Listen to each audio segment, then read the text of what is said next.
Hey Legionnaires, how you guys doing? This is Grugs of Legion Tactical Cutlery. Sorry I haven't been posting. I've been sick. I've got diagnosed with pneumonia, so I've been kind of knocked out for the past couple of days. Just taking antibiotics, just taking a lot out of me, you know. And I also got the wife breathing down my neck, making sure things don't get worse. So hopefully after this video, I can do a Fatwood Friday. But today, guys, I got a pretty interesting knife. It is the EKA or EKA RTG-1 Fixed Blade. This particular model is, I don't know if you could see it, but in an olive drab coating. It's a little bit rough. It's not a smooth coating. It's an interesting knife. That's a micarta handle over here. Okay, I want you guys to get a good look at this knife. It is a combat knife, I think. There's not too many knives out there, or I mean videos on this knives, maybe one or two. It is a Swedish designed knife made in the USA by the Rowan people. The same people that make Essie knives, okay? The same company that makes the Essie knives. So I have no doubt that the heat treat is good. The design, you know, I mean, looking at it, it's pretty good. I think any soldier would be happy to own one. My problem with this particular knife is the friggin' price. They come in all types of configurations, variations, colors. I picked up this particular knife with these particular colors on eBay for 160 bucks shipped. So, I mean, this knife goes for $221 as is. As you see this configuration right now, this is a $221 knife, which, I don't know, it kind of blows my mind because the company Rowan made it, you know, and you can get an SE6 with a little bit more knife, a little bit better features maybe, for, what is it, 130 bucks? I'm kind of not getting it, you know. I mean, capitalism and all, you know, I'm all for it and stuff, but I'm just not getting this, man. But anyway, the company is a Swedish company. Apparently, they've been around since 1882. Pretty interesting. So, I think they also make bushcrafting knives. I'm on their website now. They really don't show too much as far as products go. It's basically telling you that they exist, who we are, and then what companies sell them. I mean, it's an interesting knife, man. You know, I appreciate the fact that I was able to purchase it at such a great price. I just don't see it though, man. You know, I just don't see spending like $221 for this, man. I don't get it, but I still like the knife. You know, it's a pretty cool blade design. It's completely flat grind. It's a flat grind all the way from top to the edge over here of the blade. It is a clip point, I think. This is a version of a clip point, not a spear point. I think the micarta handles are done well. It's just, for me, they're a little bit on the thicker side. They are well rounded off, as you could see over here. Let me see, get that into focus. They're very nicely rounded off. They're very nicely done. I mean, it is very nice quality. I don't particularly like this texture over here of the handle, but I can't fault it. You know, it's got a nice feel to it. I can't see this being more than a combat knife, man, because I guess because of the way the handles feel.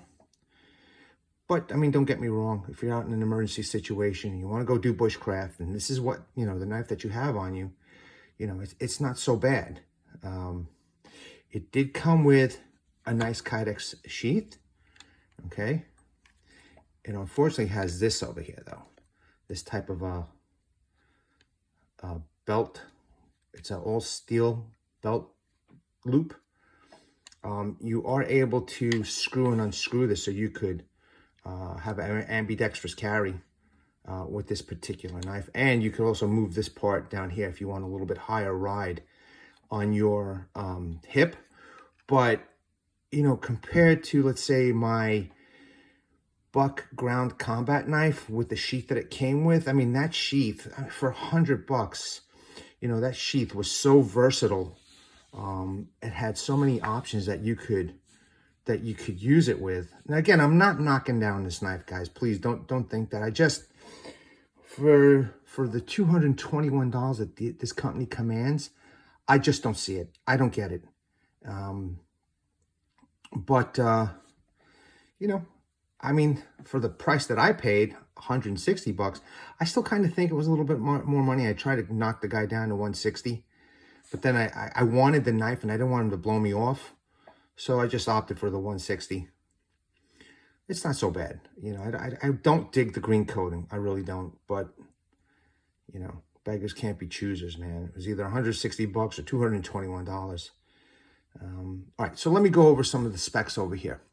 I'm on their website, but unfortunately they don't have the specs. So I'm going to get the specs from a different website, and hopefully they're pretty accurate. So it is 10.5 inches overall, okay, with a 5.75 inch olive drab green powder coated.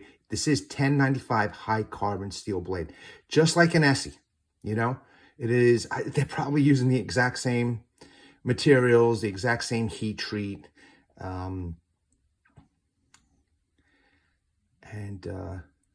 Let's see what else we got here. This particular model has a black G10 handle.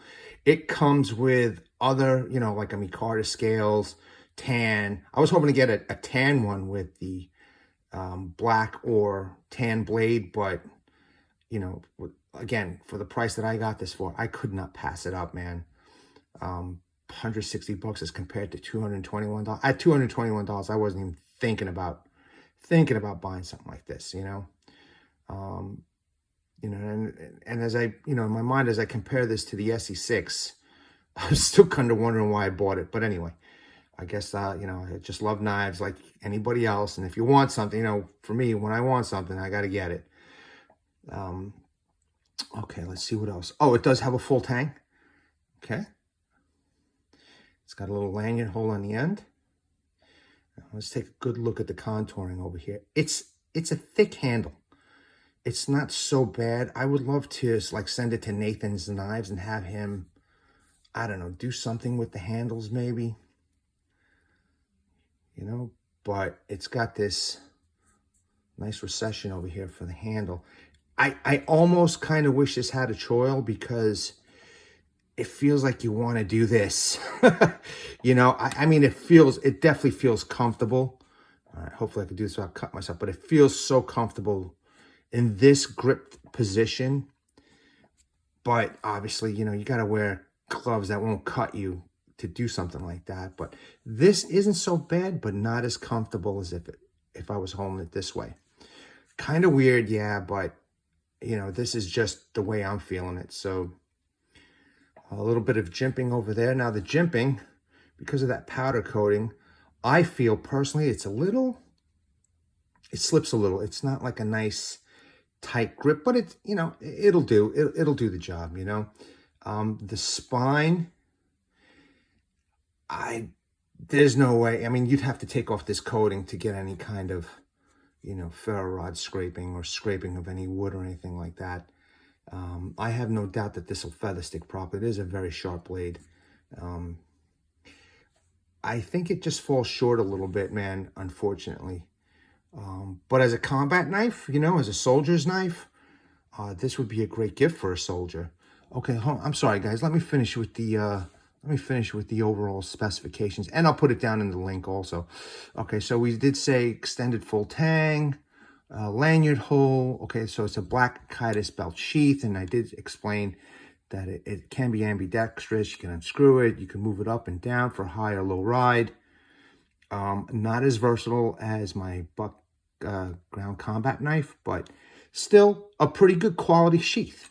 And if I pop it in here, you hear that click? It ain't going nowhere. So, and it's quiet too, you know?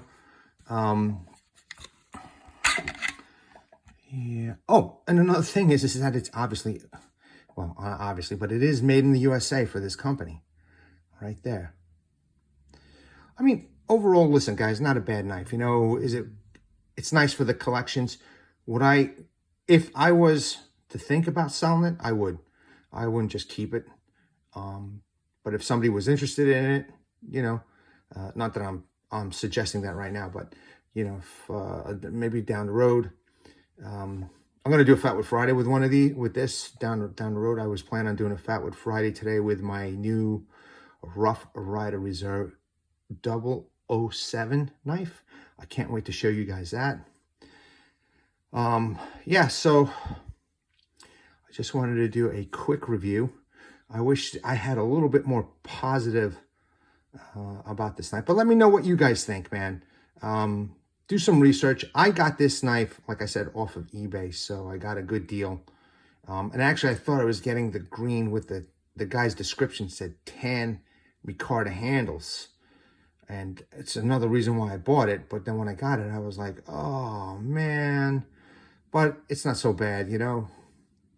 It's not so bad. I think if I wanted to, I can buy the scale separately, but this is more than likely gonna go, you know, after I do my Fatwood Friday review with this, it's probably gonna just go into my collection pile. So yeah, man. Okay, I appreciate you guys watching, taking a look at this video. Please like, share, and subscribe. And take care. Bye-bye now.